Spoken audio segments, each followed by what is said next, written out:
இது தந்தை பெரியார் பிறந்த மண். ஊமைகளை பேச வைத்து உணர்ச்சிக்கு அமையும் பேரறிஞர் பிறந்தகை அண்ணா அவர்கள் பிறந்த மண். தலைவர் கலைஞர் அவர்கள் பிறந்த மண். தலைவர் கலைஞர், தந்தை பெரியார், பேரறிஞர் அண்ணா மூவரையும் இணைத்து தமிழ்நாட்டுடைய தலைவர்களிடத்திலே பாடத்தை கற்று பயிற்சி எடுத்து பன்முகம் திறன் கொண்ட ஒரு மாபெரும் தலைவனாக தலைவர் தளபதி இருந்து கொண்டிருக்கிறார்.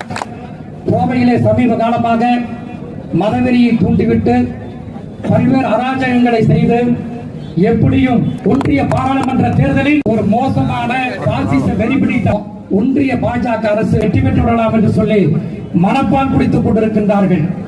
நான் இந்த ஆர்ப்பாட்டத்தின் மூலமாக சொல்லிக் கொள்கின்றேன், கோவை மாவட்டத்தில் இருக்கக்கூடிய அனைத்து தொகுதிகளிலும் மாண்புமிகு கழக தலைவருடைய வழியிலே, இளைஞரணி செயலாளருடைய வழியிலே, மாவட்ட பொறுப்பு அமைச்சர் அண்ணன் செந்தில் பாலாஜி அவருடைய தலைமையில் திராவிட முன்னேற்ற கழகத்துடைய தொண்டர்கள் அனைத்து நிர்வாகிகளுடைய களப்பணியிலே 2024ஆம் ஆண்டு கோவை மாவட்டத்திலே ஓட ஓட ஓட ஓட விரட்டி அடிக்கப்படும் என்பதை இந்த நேரத்தில் தெரிவித்துக் கொள்கின்றேன்.